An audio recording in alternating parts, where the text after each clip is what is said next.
like to talk to you today because as a constellation, we shine.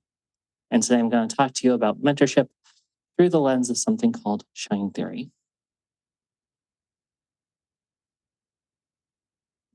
So, first, let's talk about mentorship as we know it. What is mentorship? So, obligatory, the Webster's definition that mentorship is the influence or guidance or direction given by a mentor. And we hopefully know what a mentor is. It's someone who we look up to, someone we approach, someone that we want to learn from, get guidance from. As we're working with our mentors, most people have this concept that mentorship is this one-way street. That when you're working with your mentor, that's all they're doing. They're teaching you. And yet, there's more to it than that. I'm going to talk to you real quick about some of the common techniques of mentorship. These are not all of them, but these are just some of them. The cloning model is a great example of someone you want to go to someone and just be like, hey, Craig, I want to make you just like me. You're going to automate exactly like I do. And it's going to be great. There's the nurturing model, where I could be like, oh, Winnie, hey, I see what you're doing, and I want to encourage you to do better. Come on, let's go. There's the friendship model, where I could be like, hey, Talbot, I want to just sit there and be your buddy and help guide you, and we're going to be great friends. And of course, there's something called the apprenticeship model, where I'll be like, hey, Alana, I want to get, I want to I want you to be my apprentice in all this.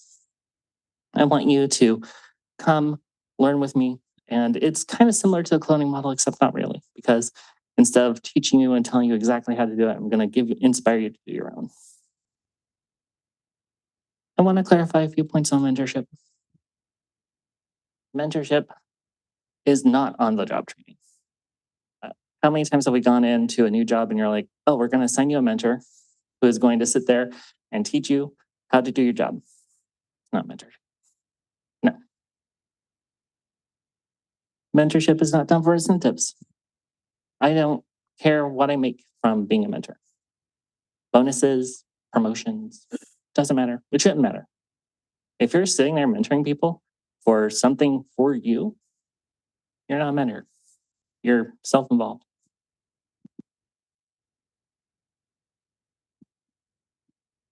We intentionally support our mentees through providing our knowledge, our advice, our guidance.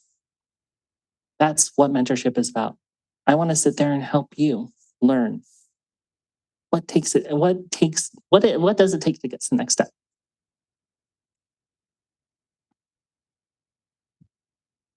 I want to help people learn and grow in their career because in that process, it feels amazing.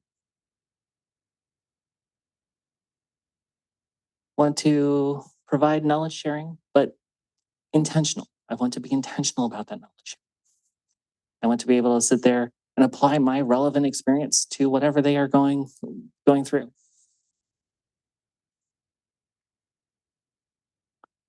And I want to intentionally invest in time into my mentee. I want to make sure that they understand what they need or that they have someone that they can come to in me. I want to talk a little bit about coaching versus mentorship. So the concept of coaching, we're all sort of familiar with this idea. You know, you're providing feedback on situations. You're working through with someone, and it's like, Craig, I see that you did this in this situation. That wasn't so great. Maybe you could do better. Or I saw that you did really well in this situation. Hell yeah, keep doing it. It's coaching. And provide tips on how to navigate a space. I have people come to me all the time. Hey, Sophia, how do I interact with this person? I've never interacted with them before. Or I'm struggling interacting with them. How can I break that struggle? How can I connect with them? You're showing someone how to do something. My workshop was a great example of that. I was showing you how to do page object logical function model.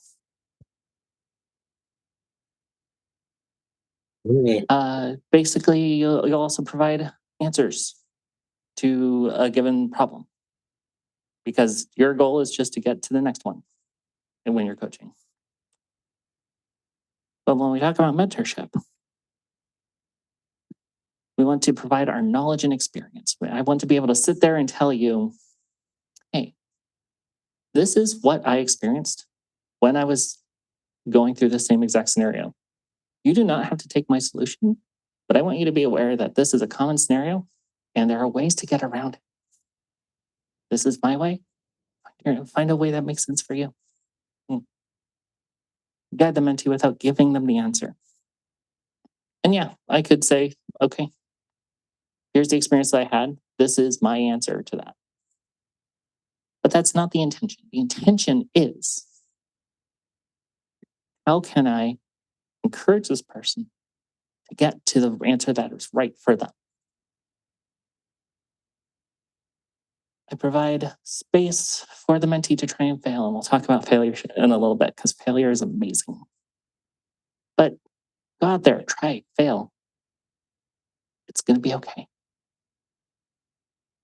And we adjust our relationships based on what's helping, what's hindering. I've had many mentees come to me and be like, hey, this isn't working out. I don't like this advice. I don't like what we've been talking about. Okay, let's pivot. We're agile here. Let's pivot. And finally, we provide the mentee ways to grow on their own choosing. I don't want to put them on rails. Don't put them on rails. Give them the opportunity, give them the idea to learn from their experience, learn from your experiences, and apply that to the future.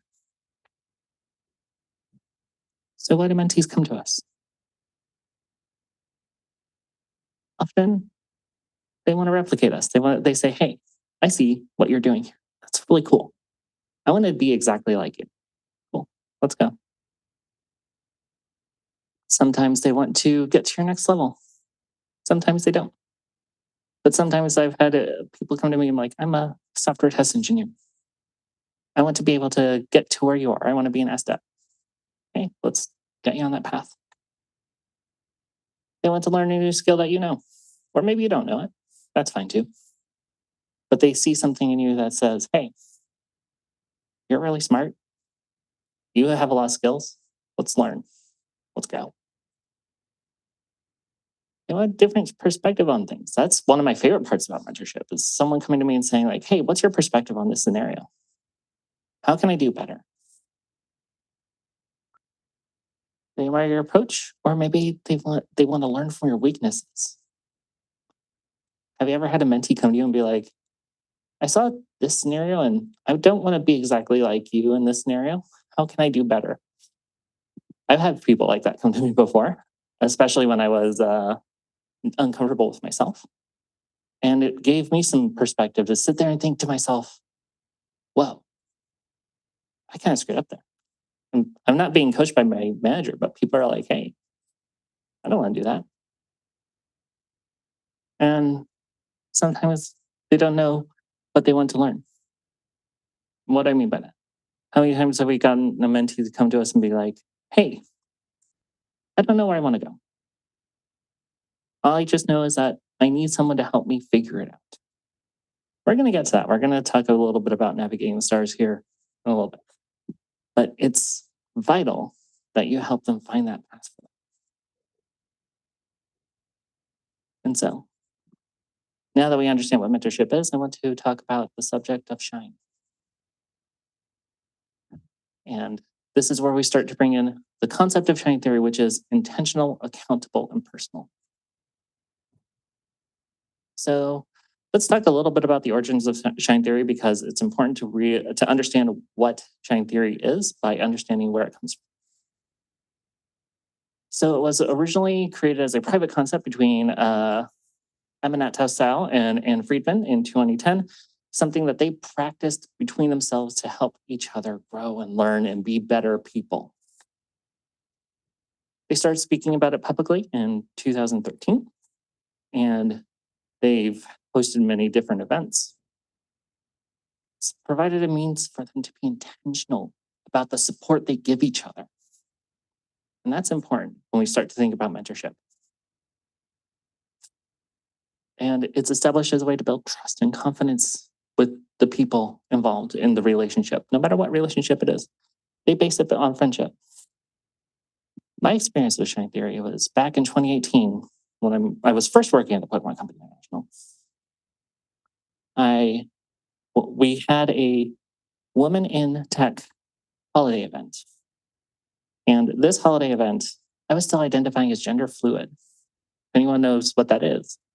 Basically, I was sometimes identifying with she, her pronouns, sometimes he, him, because I was so conflicted inside myself. But the one of Pokemon saw me and they were like, hey, you're one of us. Come, come. We welcome you to the space. And it was amazing. And the theme of this party was built on this concept of Shine Theory. And I saw it and I stood there enamored with this concept of people lifting each other up, helping them shine and be their best selves. And I was like, wait a minute, this is okay, it's friendship, but it's also something we can apply to mentorship as well. So let's define Shine Theory. I'm going to read this verbatim. Shine Theory is a practice of mutual investment in each other. It comes from shinetheory.com. Think about mentorships. You're you're investing in your mentee. Your mentee is also mutually investing in you, and that's beautiful because they are investing their interest, their ideas, they're bouncing them off of you. It's mutual. It's an investment long term in helping someone provide or helping someone be their best self and relying on them in the same. When we think about mentorship, I expect my mentees to be their best self. They better damn well expect me to be my best self. Being happy when your friends are doing well, showing that genuine excitement for when they're doing great, or being there when they're not doing so great. Infectious confidence and helping others shine, helping your friend shine, helping them be their best self. Recognizing that, hey, you're targeting, if someone's targeting you, like, I don't know, someone's coming up to me and be like, you're so you're so full of yourself, you're so stuck in your ways. That's maybe not a argument on me. That might be them lacking the confidence because they see I'm shining and they want to shine too. And so we need to be conscious of it. Remember, I was talking about people coming to me talking about my weaknesses. And I think that's important to kind of consider when you're talking about mutually investing in someone because they see that weakness, but maybe they see it as something that they want to emulate too, and they're not coming to you about it. Instead, they want to attack you. These are my favorite words. I don't shine if you don't shine. What does that mean? It means if I'm tearing someone down, if I'm over here like, oh, but you suck. I'm not shining. But if I'm like, how about you're doing amazing, you're doing great, and I want to help you do even better, helping them shine. Because now, in that moment, I'm taking the opportunity to help them grow. In the process, that shine is reflecting back on me. And to kind of sum up the beginning of this, it's intentional, it's personal, it's accountable. And so, as you're going through, you want to make sure that you are being intentional about the advice that you're giving. You're holding people accountable for that advice or for even showing up. And you're being personal. You're inviting people in to your heart. So what makes us shine? Connection. How many mentorships do you have where you're standing there talking to someone and you wish you knew a little bit more about them? Connect with someone, get closer to them, be vulnerable. Vulnerability allows us to really talk about what hurts us, what helps us. It gives us the opportunity to connect closer as human beings. Vulnerability is beautiful. And in being vulnerable, we can provide true support to each other. We can be able to stand there and say, hey, I see you hurting. How can I help make it better? And it's intentionally a word in action because not only are you standing there listening to them, but you're also willing to do what it takes to get them to feel better. Bring your true, authentic self into that relationship. Because being your true, authentic self, me standing here today in this star-studded dress, is me being my true self. I've gotten compliments on my outfits all this weekend because I wanted to represent myself truly and authentically as who I am. And that makes you stand out. That makes people want to talk to you. Be yourself. Don't be what anyone else wants you to be.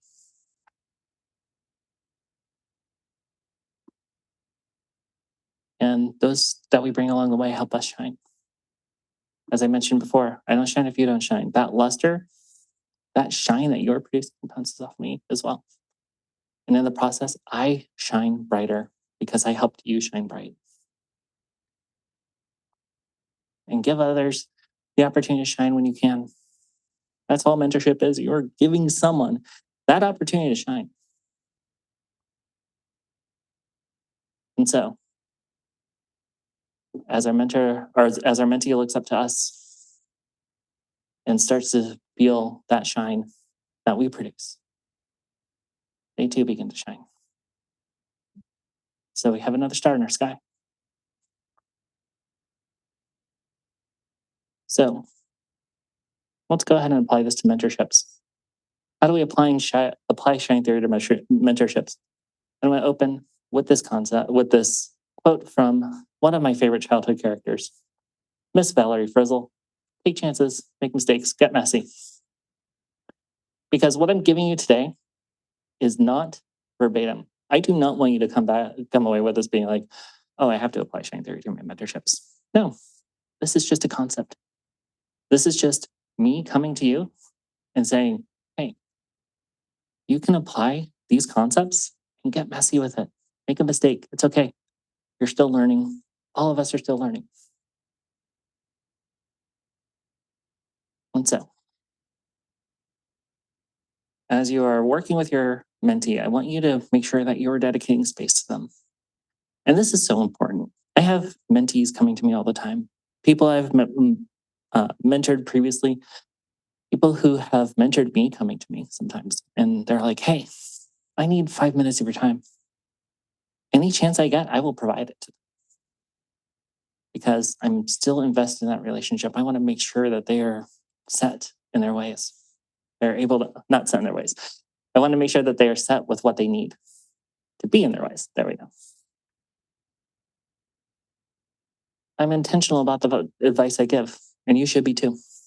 You should be able to sit there and say, hey, I know this scenario. I've been through this before. Here's my relevant experience. Hold your mentee accountable. Make sure that they know that, hey, you have a mentee who may be coming in one out of every 3 sessions. You're like, is this a priority for you? Don't get them in trouble. Don't get me wrong. You shouldn't be getting them in trouble. But what we should be doing is holding them accountable. Is this a priority for you now? Does it make sense for you to continue?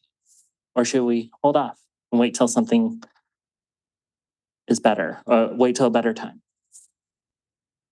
Allow your mentee to talk about non-work things and get to know them. And you do the same, honestly. I have so many mentorships where I will stand there and give, like, talk about my personal life. How many, I don't know, people at work know that I've moved twice this year. It was hard. I almost bowed out of PNSQC because of it, because it was just taking up too much of my time. I'm glad I didn't, because I feel like this is a great experience. And Bill and Moss and everyone else is doing a great job with this conference. But it was me being vulnerable, me being able to talk about what's going on in my personal life. approach the conversations with transparency, vulnerability, honesty. These are so important to the mentee mentor relationship because you're able to show up as your authentic self and show genuine excitement for their progress and growth. How many times have we had someone who's like, oh, well, that's just common knowledge? We find something so cool and we're so excited about it. But they're like, oh, that's fine. People have done that before. I had this one manager at the time who was trying to be my mentor.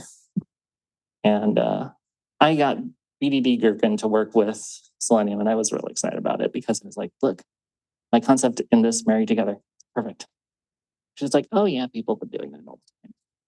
I was like, wow, cool. This is something I was really excited about and, hoping to get some motivation. And wow, you just passed it aside.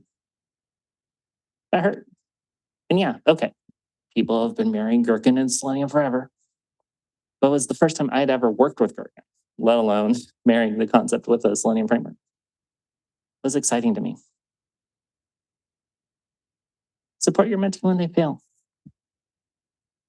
and be the person that they can confide in. Engage in those ad hoc conversations. Create that space. Again, I'm always intentional about creating the space because my mentees or my mentors need that space. And that's how we grow. And then as we're growing, we come out to this concept of radical positivity. Talked about it a little bit earlier with the manager who kind of didn't care about the BDD stuff I did. I want you to celebrate those wins. Big, small, tiny, whatever. Celebrate them. Because if your mentee is excited or your mentor is excited about it, you should be too. Be genuinely excited in that growth. Give that constructive criticism. Where were they good? What were their drawbacks? But make sure you enforce what was good as well. Cheerlead for them. Be their advocate. It's great. I love it when I know I can trust someone to be in that room and say, oh, I know the perfect person for this opportunity. Go talk to Sophia McKeever. She's innovative as heck. And so it's this concept of being able to stand there and promote that person even when they are not in the room. Provide those opportunities. As you're being their advocate, give them that opportunity to say, hey, this person is amazing. They know their stuff. Go work with them. Challenge the way they speak, challenge the way they think. Because that's some of the ways you can get your mentees to really think, to really like process and come up with the best solutions. One of my favorite mentors currently, I will sit there and give them a scenario like, hey, I have this idea that I want to like create a workshop for STEs to transition to SDET. It's like, okay, have you considered this? Have you considered that? Have you considered, what it would take for someone with zero programming knowledge to become an SDET? It's like, oh man, I've been through that before.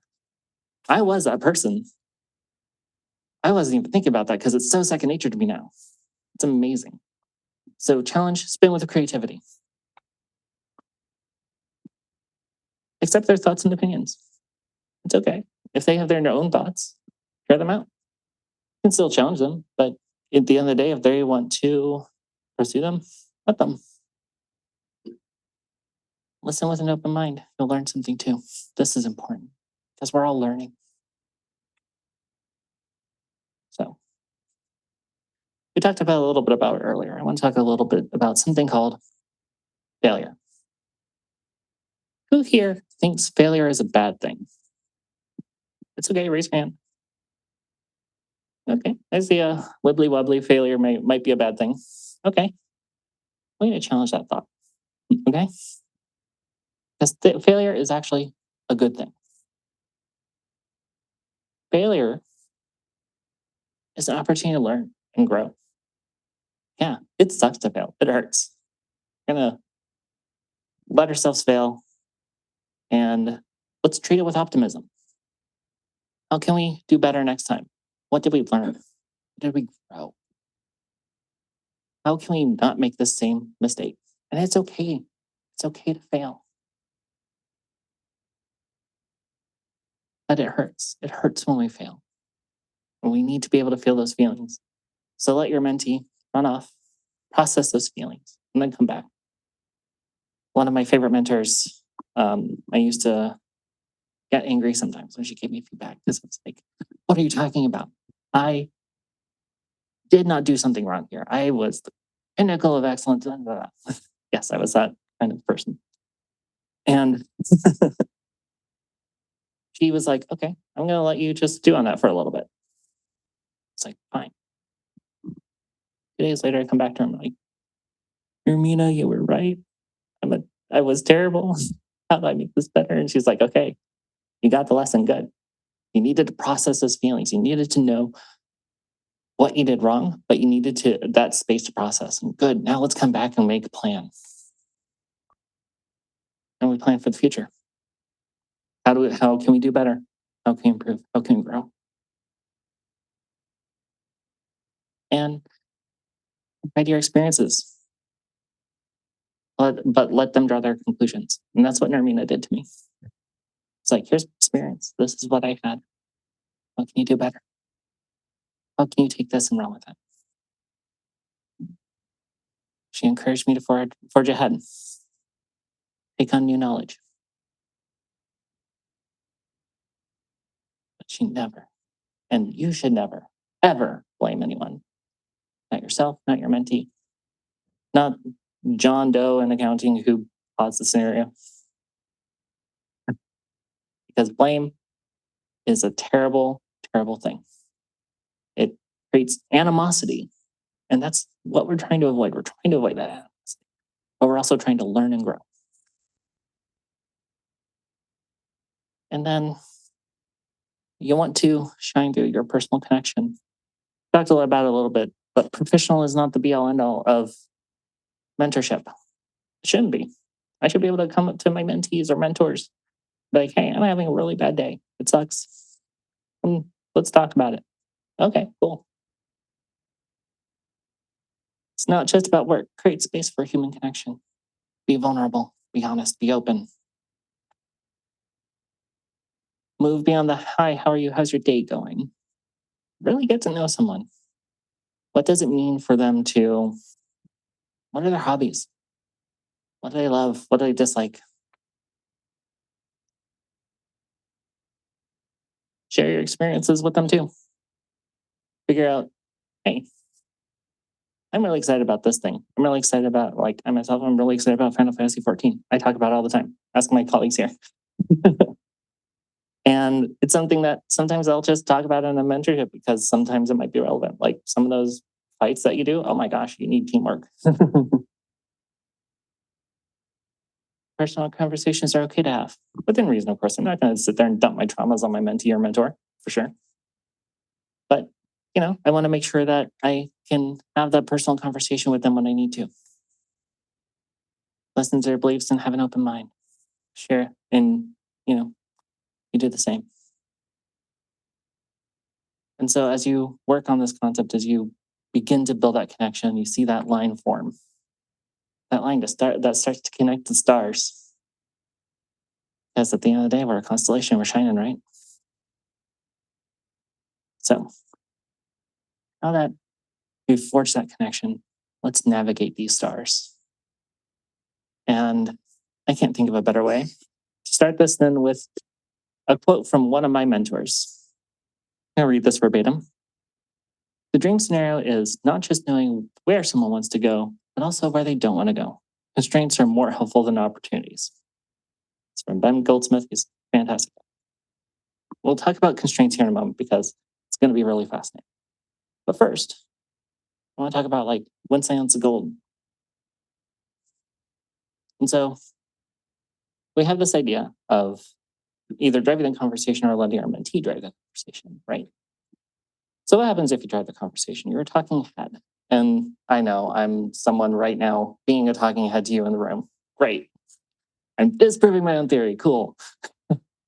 But when you're doing that in mentorship, you're making it all about you. You're not letting them learn through the discussion. You're just telling them what to think. And so you're teaching, you're not mentoring. But instead, if you give them a nugget to chew on, you can sit there and say, hey, here's this thought. And then just sit there quietly. That is powerful because then they start to think, they're like, I'm expected to say something. What can I say about that? And then they start to form their own conclusions. And instead of propagating your knowledge, you're allowing the, like I said, you're allowing them to draw their own conclusions. It's beautiful. You're being prescriptive if you're talking at you in the room. And again, I am one to talk. I'm talking. I'm the center of focus right now. But when you let them drive, you're allowing them to learn in a way that makes sense for them. And ultimately, you're making the conversation about you. I said that already, but it's important. It's important to remember that because what our goal is as mentors is to give them that opportunity to grow, that autonomy to be themselves, to choose the path that's right for them. And of course, the mentee is likely to lose focus. Their eyes are going to gloss over if you're talking all the time. As opposed to if you let them talk, if you let them do most of the talking, you're bringing equity to that conversation. You're allowing them to have as much power as you do, as much say as you do.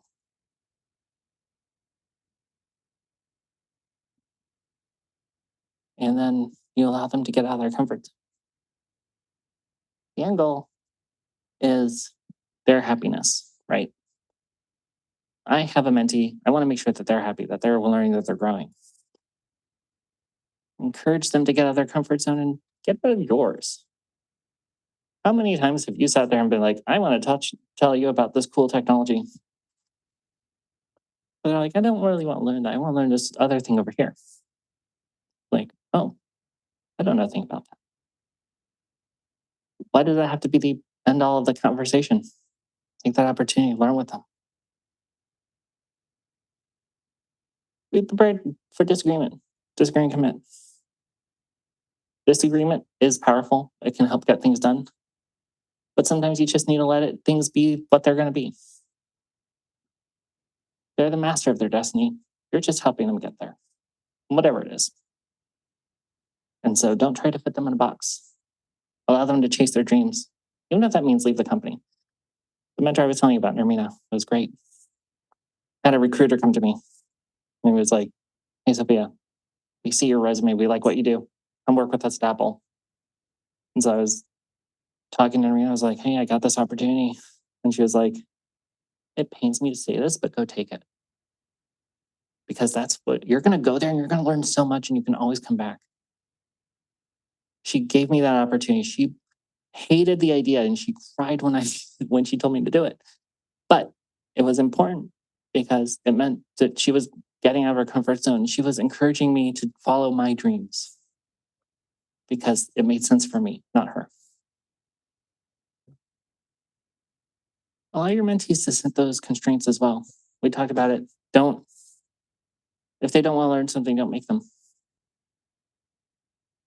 So let's talk about constraints here a little bit. And we've gotten to the part of the presentation where I'm going to talk about a book that seems to not have any relevance, but I swear to goodness, it will. Let's talk about something called Green Eggs and Ham. I'm sure y'all are familiar with this, especially those of you who are parents. Does anyone know the story of Green Eggs and Ham? Story of how it's made. Yeah, okay. Let's talk about how it was made. The story was fantastic, though. And you might be sitting here thinking about, oh, well, it was about Sam I Am trying to mentor this guy into eat green eggs and ham and get out of his comfort zone. Oh, yeah, I could spin it that way, but I'm not. Green Eggs and Ham is a little book and it has a big constraint. So, Dr. Seuss, when he wrote it, he was bet by the founder of Random House at the time, Bennett Cerf, to create the book. And he was bet $50 to create it with only 50 words or less. Dr. Seuss thought about it for a while and he's like, okay. He took it back. He finished the book about a year later. They published it. And it became not only his best-selling book, but the fourth best-selling hard book for children of all time, hardcover book of all time. And that's the power of constraints. He was constrained to 50 words. And if you're at all curious, these are the 50 words in Green Eggs and Ham. I'm not going to read them all. But if you go through and count each individual unique word, that's them over the 68 pages of Green Eggs and Ham. This shows you the power of constraints because not only did he only have these 50 words to work with, but he did. He created that beautiful story and it became his best selling work. Constraints are beautiful. They solved the blank page problem. How many times have we had a mentee come up to us and be like, hey, I don't know where I want to go. And you ask them, okay, think about it. What drives you? I don't know. Flip that conversation. Ask, where do you not want to go? And when they say, hey, I don't want to be a manager, embrace that. It's beautiful. And rejoice in that constraint because that gives you an opportunity. It gives you the ability to say, hey, I have this idea that you don't want to be a manager. Okay, cool. There's so many other leadership opportunities out there beyond management. Knowing where they don't want to go helps because it's giving you those guideposts. And accept when they put that constraint in the path because now you know we can steer clear of this. This is not my chicken anymore. I don't care. Don't force them into that box either. They don't want to be a manager. Don't let them be it. I had, going back to Nermina, one day I was working with her because at the time I was trying to go on people leadership track. And I realized I was suffering it. It was not for me. And so I went to her. I was like, Nermina, I can't. I don't want to be a manager. I don't want to be a people lead. I want to be a technology lead. I want to be that principal architect. I want to be that person who can step there and design a solution and get people involved. She started crying and she's like, Sophia, this is the most beautiful thing that's ever happened because you know what's right for you. You're not just blindly accepting advice. You know what's right for you. And I'm going to help you get there. And so we take this concept of building the constraints and we work with each other on it. People start to see that relationship. Someone else starts to shine. They're like, hey, I see what's going on here.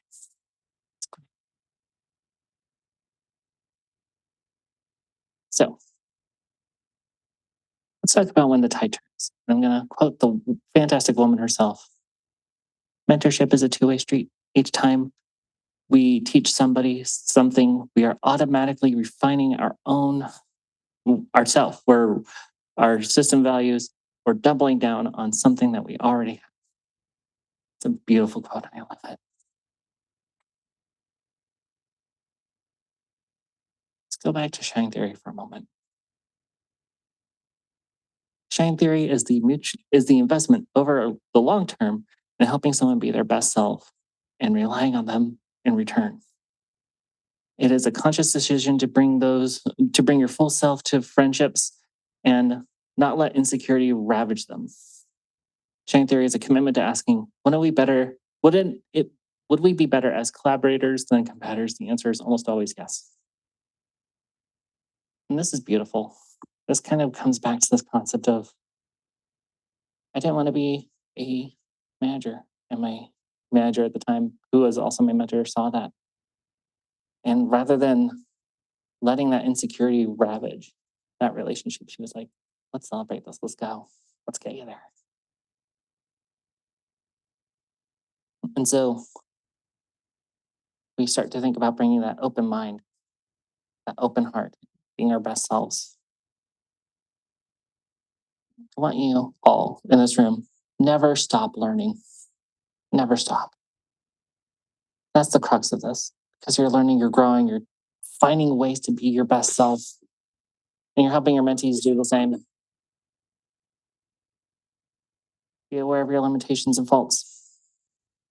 That's it. You have faults. It's okay. We're human. Humans are flawed. It's fine. You never have all the answers, and that's okay. Nermina never has all the answers. I never have all the answers. Well, don't have all the answers. Cool. It's fine. Learn from your mentees. Learning from your mentees makes a good mentor. And I have a story about that here in just a moment. I'm going to get through the slide. Approach your mentorships with an open heart and open mind, because that's how you're going to learn from your mentees. And when they outshine you, when you notice that they're bringing something new, take notice of that. Ermina did that to me. That same day I came to her and was like, I don't want to be a manager anymore. She was like, I see this confidence in you now, the spark that I need. I'm going to flip this relationship and start learning from you. She didn't tell me that, but in her mind, that's what was happening. And it shows. There are days where she'll come to me and be like, hey, Sophie, I don't know how to work with my managers in this scenario. Can you help me? It's like, oh my gosh, you're asking me about your relationship with your managers? Holy crap, I am just an IC. And my senior director is coming to me about how to work with managers. And I started thinking about it. I was like, wait a minute, this is no different than me talking as an IC3 talking to an IC4 who's a senior. This is no different than me as a senior talking to a dev lead. It's the same. And so she flipped that relationship and was able to learn from me on how I conduct myself in my relationships. The mentor became the mentee. And she saw that I was putting my own spin on things and she thought it was beautiful. And I think that's beautiful when my mentees do the same. I love learning from their new approaches, learning how they've figured something out. I've had some colleagues who would take what I've built, some basic framework, turn it into something amazing, incredible. And I look at that art and I'm like, wow, they did that just from my basic inspiration. I want to learn that. It's a give or take. It's a conscious decision. Whether or not it's a conscious decision, you're always learning from your mentee. Continue that. Be humble, be respectful, be grateful. Consider what you've learned while you're mentoring your mentee and apply that. And then ask them for advice and knowledge. Spin that relationship. Do it. And so that brings us back to the concept that as a constellation we shine. And I swear I'm almost done. I see you watching me. Learn and grow from each other. It's bidirectional. And it should be. It should always be. Step out of your comfort zones. Embrace those positive perspectives. Learn as much as you guide. That's important. Because you're still growing, you're still learning, you're still human. Learning is human. Bring your full self and expect your mentees to do the same. When your mentee shines, you will shine too. I promise you. Don't do it for the accolades. Let them take the accolades. But you will shine because they shined. Don't be afraid to flip that relationship. We just talked about that. But don't. And most importantly, give yourself and your mentee grace. You're still learning, you're still growing. And that's okay. Take that opportunity. Fail. Take chances. Make a mess. Get messy. It's fine. And so, as you're building those relationships, the connections start to form. And you start to inspire others to seek out the mentorship. And maybe you connect with them, maybe you don't. Maybe they connect through another person to you. But at the end of the day, you're helping each other learn, you're helping each other grow, and you're helping each other shine. That's it. Just help each other shine. I want to give a special thanks to my shining peers. Mentor Nermina Avdik, mentor Ben Goldsmith, mentee Tina Johnson, and mentee Yuri Zonar. These people are instrumental in me creating this. I encourage you to meet the artist. My name is Sophia McKeever. I'm an SDET of 11 years. I've worked at companies like the Pokemon Company International, Apple, Microsoft Azure, DataSphere Technologies. I'm a digital artist, a code poet. That means I think code is art. And I'm a vintage computing enthusiast. I'm also transgender and autistic. These are my references. I encourage you to go check them out, especially the first one, shinetheory.com, which is what this is based on, as well as the Power of Constraints, the Dr. Seuss story about how he wrote green eggs and hams, using 50 words or less.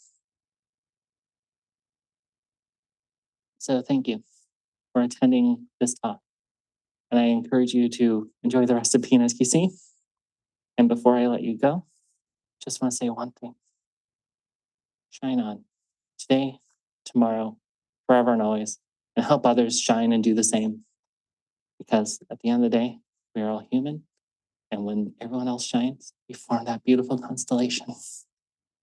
Thank you.